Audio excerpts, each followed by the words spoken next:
All right, so get ready because today we are diving deep into Atomic Habits by James Clear. Ooh, exciting. I'm really excited about this one. And, I know everyone listening is busy out there, so we're not going to rehash every single chapter here. Of course not. But we're going for like the really potent, impactful ideas, I get it. like cheat sheet to being the best version of yourself, but Yeah. like one tiny tweak at a time. I love that. And the beauty of this book, it really is all about like the small, almost invisible changes Hmm. that compound over time. Yeah. Like tiny atoms building into something incredible. Okay, so no overnight transformations. Right. But consistent incremental progress. Yeah. That's what Atomic Habits is all about. Exactly. But I mean, isn't that kind of counterintuitive, in our world of like instant gratification? Yeah. Like we're so used to wanting results now. We are. It's definitely a shift in mindset. Yeah. But Clear makes this brilliant analogy to illustrate this point. It's called the plateau of latent potential. So imagine you're melting an ice cube, right? Okay. You apply heat, and for a while it seems like nothing's happening. Yeah. And then bam, at 32 degrees, it suddenly melts. Okay. Habits work the same way. Interesting. Those seemingly insignificant efforts, they accumulate Yeah. until, boom, you hit a breakthrough. So it's about trusting the process, playing the long game. Exactly. Okay, that makes sense. But I mean, do you think that's why some people struggle with like forming new habits? Mm-hmm. They just give up before they reach that melting point. Absolutely. Yeah. I think we often overestimate what we can achieve in a short period Yeah. and underestimate what we can achieve over the long haul. That's true. But think about it, like if you saved just $1 per day, Yeah.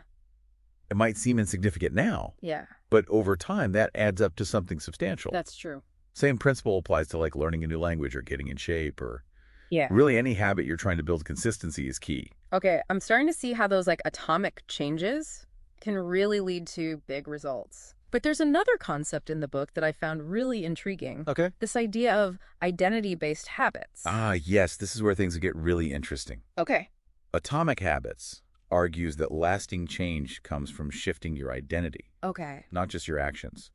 So instead of saying like, I want to lose weight, Right. you start thinking, I am a healthy person who makes healthy choices. Okay. That's a powerful reframing. It is. But isn't like focusing on identity change Yeah. kind of too daunting for some people? Yeah. I mean, like, how do we even begin to shift something as fundamental as our identity? It's less about overhauling your entire identity overnight Okay. and more about aligning your actions with the person you want to become. Okay. Think of it like this. If you take pride in being a good cook, you naturally develop habits that are related to cooking, right? Yeah. Trying new recipes, keeping a clean kitchen. Yeah. Your actions become a reflection of your identity. Okay, so it's not just about like forcing myself to do something I hate. It's about becoming the type of person who naturally gravitates towards those positive habits. Exactly. I like that. But how do we actually make those changes stick? Well, that's where Clear's 4 laws of behavior change come in. Okay. You've got to make it obvious, Okay. attractive, Uh-huh. easy, and satisfying. Okay. These laws provide a practical framework, Okay. a system for building better habits and breaking bad ones. Okay, so let's unpack these laws one by one. Yeah. Law number 1, make it obvious. Mm-hmm. I'm already sensing a theme of like self-awareness emerging here. Absolutely. You can't change a habit if you're not even aware of it in the first place. Yeah. So Clear suggests using a tool called a habit scorecard, Okay. where you track your current behaviors, both good and bad. Okay. It helps shine a light on those unconscious actions you might not even realize you're doing. So it's like taking an inventory of your current habits. Exactly. Okay, this could be eye-opening. Yeah. Like you might realize you're scrolling through social media way more than you intended, or maybe you're pleasantly surprised to discover you're already drinking plenty of water each day. Exactly. And once you have that awareness, you can start to design your environment to support your desired habits. Okay. Clear also calls this implementation intention, Okay. where you plan precisely when and where you'll perform a new habit. So instead of vaguely saying, I'll meditate more, Right. you'd say, after I get my morning coffee, I will meditate for 5 minutes in my living room. Exactly. Specificity is key. Specificity is key. Got it. It removes the guesswork and turns a vague intention into a concrete plan. Yeah, I can already see how powerful this could be. It is. But what about those visual cues? I know Yeah. Clear talks about that too. Yes. How does that play into making a habit obvious? Visual cues are incredibly powerful. Okay. They act as reminders, triggering your brain. to engage in a particular behavior. Okay. Want to eat more fruit? Keep a bowl of apples on the counter where you can't miss them. Want to read more? Place your book on your bedside table so it's the first thing you see in the morning. So it's not just about like mental willpower, it's about setting up your environment to work for you.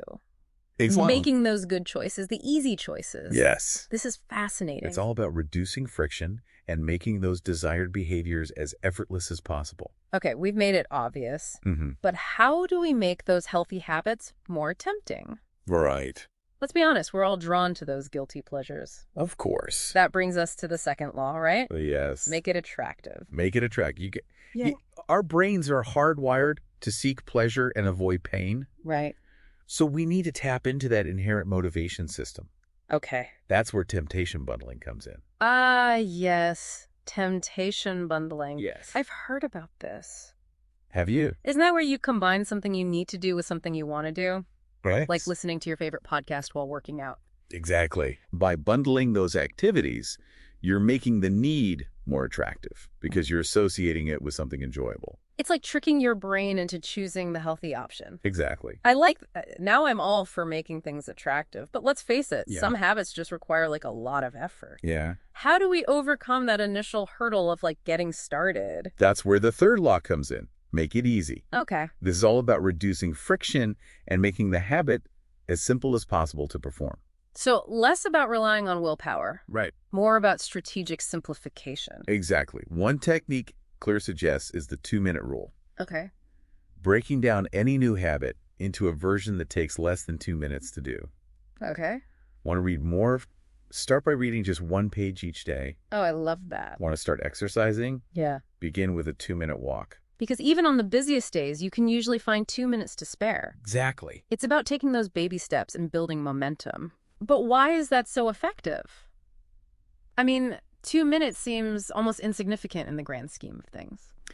It's all about overcoming that initial resistance starting. It's often the hardest part. Yeah. Once you get going, even for just 2 minutes, you're more likely to continue. Okay. It builds momentum and creates a sense of accomplishment.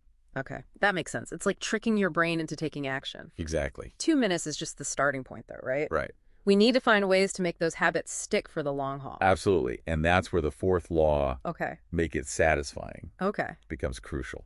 Okay, so we've made the habit obvious, attractive, Yeah. and easy. Mm-hmm. But how do we ensure we'll actually stick with it long term? Right. We need that sense of reward, right? Exactly. Our brains are wired for instant gratification. Mm-hmm. That's where habit trackers come in. Okay. Each day you successfully complete your habit, you mark it on your tracker. Right.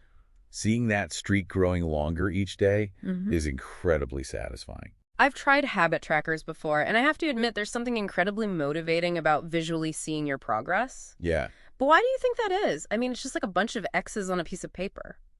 It's not just a bunch of X's, it's a visual representation of your commitment and progress. Okay. Each mark serves as a small reward, a visual reminder of your consistency. Yeah. And remember, our brains love rewards. Yeah, that's true. It's like a mini celebration each time you mark off a day. I'm starting to see how these laws can work together to make those healthy habits stick. Yes. But what about breaking bad habits? Surely these 4 laws can be applied there too, right? Absolutely. You can actually invert the 4 laws to break bad habits. Okay. Instead of making it obvious, attractive, easy, and satisfying, Mm-hmm. you want to make a bad habit invisible, Right. unattractive, Okay. difficult, Yeah. and unsatisfying. So if I want to cut down on social media, I might delete those apps from my phone, making it less accessible. Exactly. Less You're increasing the friction, making it less tempting to engage in that behavior. Right.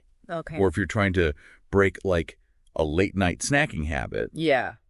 you might remove those tempting treats from your pantry altogether, making them invisible, Right. less attractive. Out of sight, out of mind. Exactly. It's about using those same principles, but in reverse, Mhm. to steer your behavior in a more positive direction. Yes. Okay, this is all starting to make a lot of sense. Good. But one thing that really stands out in Atomic Habits to me Yeah. is like the profound influence our environment has on our habits. Yes, you're right. We often underestimate the power of our surroundings. Mm-hmm. Our environment is full of subtle cues Yeah. that trigger certain behaviors, often without us even realizing it. Like if I always keep the TV remote on the coffee table, I'm much more likely to turn on the TV when I walk into the room. Right. It's almost an automatic response. Precisely. And that's why environment design is such a crucial aspect of habit formation. Clear shares this compelling case study about Vietnam War veterans Okay. who struggled with heroin addiction while overseas. Right. But when they returned home to a different environment, many of them quit almost effortlessly. Wow. So it wasn't just about willpower or even like addiction itself. Right. It was about the context, the cues that triggered those behaviors. Exactly. It highlights just how powerful our environment can be. It does. It underscores the importance of creating an environment that supports your desired habits. No. Okay, so we've covered a lot of ground here. The power of small changes, the importance of identity, Yeah. those 4 laws of behavior change, and the surprising influence of our environment. I feel like we're starting to unlock the secrets to better habits. They're just getting started. Oh. There's so much more to explore in Atomic Habits. Well, then you won't want to miss part 2 of our deep dive into Atomic Habits, where we'll be exploring the fascinating role of dopamine in habit formation, the importance of those immediate rewards, and uncovering even more strategies to help you create lasting change. Stay tuned. Can't wait. Welcome back to our deep dive into Atomic Habits. I'm ready for more. Last time we kind of explored some of those like foundational ideas, like the power of small changes, the importance of designing our environment for success. Right. We unpacked those 4 laws of behavior change, make it obvious, attractive, easy, and satisfying. Yes. And how we can use them to both build good habits and break bad ones. Exactly. But I'm really curious about something you mentioned at the end of the last part. Okay. The role of dopamine in habit formation. Yes. I'm ready to unlock the neuroscience behind these changes. Well, you're in for a fascinating ride because this is where we start to understand how habits operate at a neurological level. Okay. It all boils down to like a dopamine-driven feedback loop. Okay, so break it down for me. How does dopamine fit into the habit equation? Oh. Is it like a magic motivation molecule or something? It's not magic, but it's pretty close. Okay. Whenever you experience something pleasurable, whether it's enjoying a delicious meal, accomplishing a goal, or even scrolling through social media, your brain releases a surge of dopamine. Okay. This dopamine rush creates a feeling of pleasure and reward, Okay. making you want to repeat the behavior that triggered it. So it's like our brain's way of saying, hey, that felt good. Let's do that again. Precisely. And this feedback loop is at the heart of how habits are formed. Okay. You perform a behavior, you get a dopamine reward, and that strengthens the neural pathways associated with that behavior, Right. making it more likely you'll do it again in the future. Okay, so that explains why those like guilty pleasure habits can be so hard to break. Yes. They're giving us those like instant dopamine hits, even if we know they're not ultimately good for us. Exactly. But how do we harness the power of dopamine for those good habits? Right. The ones that might not have that immediate like feel-good factor. That's the key challenge, isn't it? Yeah. And it's where the 4th law of behavior change, Yeah. making it satisfying, Okay. becomes even more crucial. Okay. We need to find ways to make our good habits immediately rewarding, even if the ultimate payoff is delayed. That makes sense because like you said, our brains are wired for instant gratification. Exactly. We want that dopamine hit now. Yes. Not 5 years down the road. Exactly. And Clear suggests using a variety of reinforcement strategies to make those good habits more satisfying. Okay.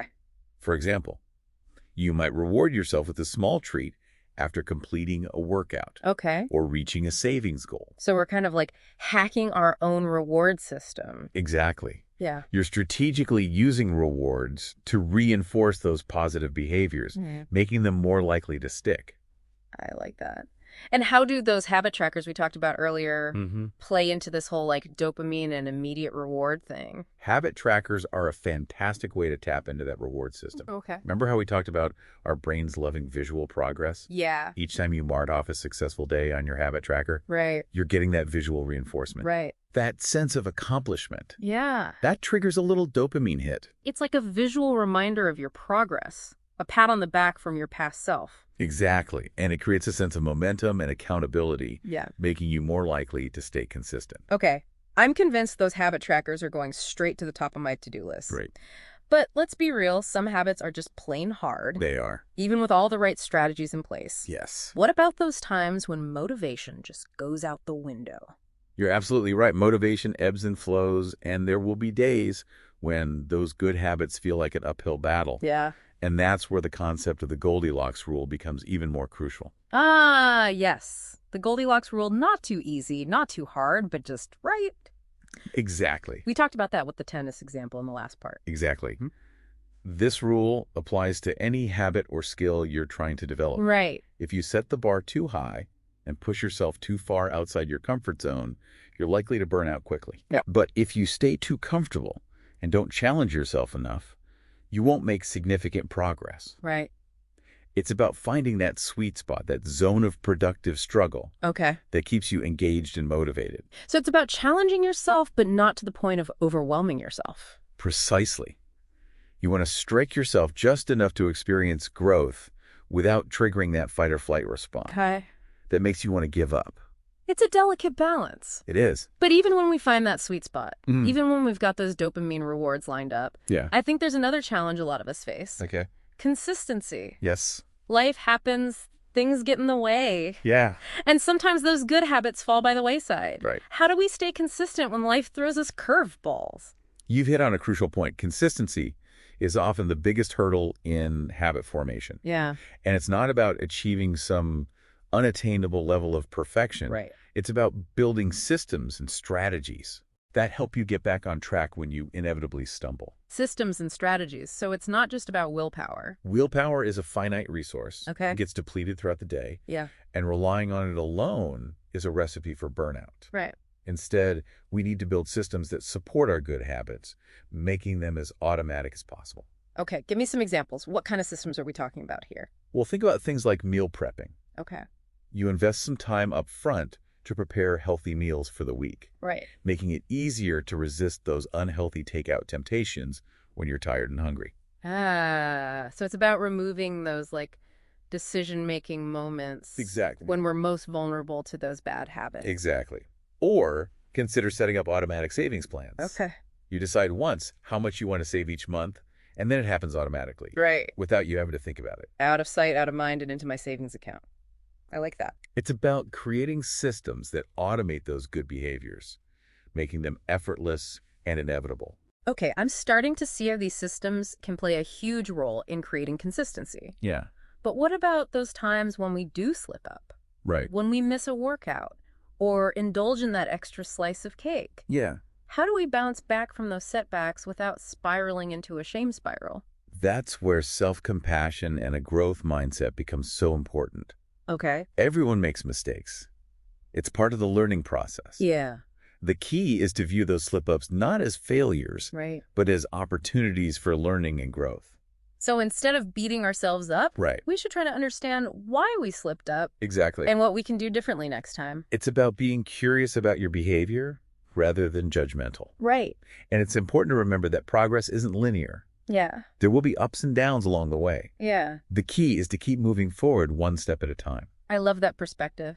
It takes the pressure off striving for perfection and allows us to embrace the messy, imperfect journey of growth. And that's what Atomic Habits is all about. Yeah. It's not about achieving some unattainable ideal. It's about making small, sustainable changes that compound over time. Okay. I'm feeling inspired to continue this journey, Good. but I know there's still more to unpack in Atomic Habits. Yes. We haven't even talked about breaking bad habits or figuring out which habits are truly right for me. You're right, there are even more insightful strategies waiting to be uncovered. Well, then you won't want to miss part 3 of our depth dive into Atomic Habits, where we'll explore those very topics, breaking bad habits, finding your unique winning streak habits, and uncovering even more wisdom to help you unlock your full potential. One atom at a time, don't go anywhere. All right, welcome back to the deep dive. Glad to be here. We're wrapping up our exploration of Atomic Habits, and I have to say, I'm feeling, I don't know about you, but I'm feeling pretty empowered with all these Yeah, actionable strategies we've uncovered. me too. Yeah. It's been quite a journey. We've delved into the science behind habit formation, Yeah. the power of those small incremental changes, the importance of designing our environment to support our goals. Right. We've explored those dopamine rewards, the Goldilocks rule, those clever habit contracts, Yeah, and even how we can automate those good habits with technology. it's been a lot. It has been, but there's a couple of key themes from Atomic Habits that I'm really eager to explore further. Okay, what are you thinking? I'm thinking about how to break those pesky bad habits, Of course. and perhaps even more importantly, like how to identify the habits that are truly worth focusing on in the first place. Yes, that's so important. Because let's be honest, we all have those habits we'd love to like kick to the curb. We do. But sometimes it feels like we're just spinning our wheels, trying everything and making zero progress. Yeah. What's the secret to like breaking free from those bad habits once and for all? Or remember those 4 laws of behavior change we've been talking about? Yes, make it It's awkward. attractive, easy, and satisfying. Right. Those can be incredibly powerful tools for breaking bad habits, too. Oh. But we just need to flip the script, invert those laws. Okay, so instead of making that bad habit obvious, Mm-hmm. we want to make it invisible. Yes. Instead of making it attractive, we want to make it downright repulsive. I like where this is going. Precisely. And it can be surprisingly effective. Let's say you're trying to reduce your social media use. Okay. You might delete those apps from your phone Okay. or log out of your accounts on your computer, making them less accessible, Right. less tempting. Ah, so we're increasing the friction, Exactly. putting at those roadblocks that make it harder to engage in the behavior? Yes. That makes a lot of sense. Or let's say you're trying to break like a late night snacking habit. You might remove those tempting treats from your pantry altogether, making them invisible, Right. less appealing, Yeah. out of sight, out of mind. I'm starting to see how powerful these small tweaks can be. Yeah. But what about the easy part of the equation? Right. How do we make those bad habits more difficult to perform? This is where pre-commitment strategies can be incredibly helpful. It's about making a decision in advance that limits your future choices. Okay. For example, let's say you're trying to stick to a budget. You might literally freeze your credit card in a block of ice, making it impossible to make those impulse purchases. Okay, that's next level commitment. It is. But I get the idea we're creating those barriers that make it physically harder to engage in the bad habit. Exactly. Or if you're trying to exercise more consistently, you might schedule a workout with a friend, Okay. knowing that you're less likely to cancel if you're letting someone else down. Yeah. You're leveraging social accountability to strengthen your commitment. Oh, that's a clever strategy. It's like we're outsourcing some of our willpower to our social circles. Exactly. And finally, to make that bad habit truly unsatisfying, Okay. Clear suggests using a technique called habit tracking. Mm-hmm. But with a twist, this time you're tracking your failures rather than your successes. Interesting. So if I give into that craving and eat that bag of chips I was trying to avoid, Yeah. I'd actually mark it on my tracker. That seems counterintuitive. It might feel a bit strange at first, Yeah. but seeing those marks accumulate can be a powerful motivator to get back on track. Okay. The visual reminder of the consequences of our choices. It's like a reality check, a way to confront those bad habits head on. Okay. Yeah. I'm willing to give it a try. Yeah. But now I'm wondering, how do we even figure out which habits are truly right for us in the first place? I mean, there's so much advice out there. There is. So many different habits people swear by. How do we know which ones are worth our time and energy? That's such an important question. Yeah. And it's where Clear's concept of finding your winning streak comes in. Okay. It's all about identifying the habits that are most aligned with your natural strengths and tendencies. So it's about playing to our strengths, not trying to force ourselves into some cookie cutter mold of what success looks like. Exactly. It's about figuring out what feels naturally rewarding and energizing for you. Okay.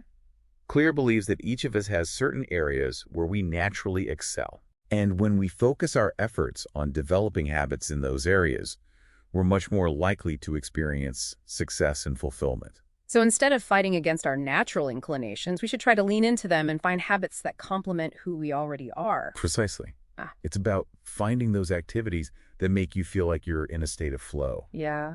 Those things you could do for hours without even realizing it. Right. Think about the hobbies or activities that you naturally gravitate towards. Those are often clues to your winning streak habits.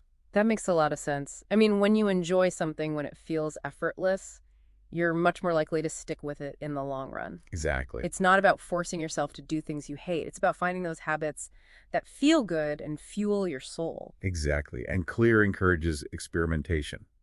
Don't be afraid to try new things Okay. and step outside your comfort zone. You might be surprised at what you discover about yourself and what lights you up.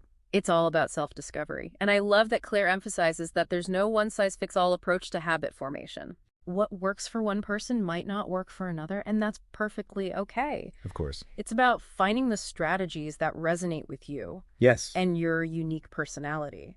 That's the beauty of Atomic Habits. It's not a rigid set of rules. Mm-hmm. It's a flexible framework for understanding how habits work and a toolbox of strategies that you can adapt and personalize to fit your own life. And that's what we've tried to do in this Don't Dive, not just summarize the book, Right. but really extract those core principles and empower you to apply them in a way that feels meaningful and sustainable for you. It's about making it your own. Exactly. All right, so Yeah. on that note, we've reached the end of our deep dive into atomic habits. I can't believe it's over already. I know it's flown by. Yeah. It's been an incredible journey, and I hope you've gleaned some valuable insights that will help you transform your life one small change at a time. Me too. Remember, building better habits is an ongoing process, a journey, not a destination. But it's a journey that can lead to incredible growth and fulfillment. So keep experimenting, keep learning, and keep striving to become the best version of yourself. And if you're ready to dive deeper into atomic habits yourself, we highly recommend picking up a copy. It's a book that truly has the power to change your life. It really does. Until next time, keep diving deep and keep those atomic habits rolling. Bye, everyone.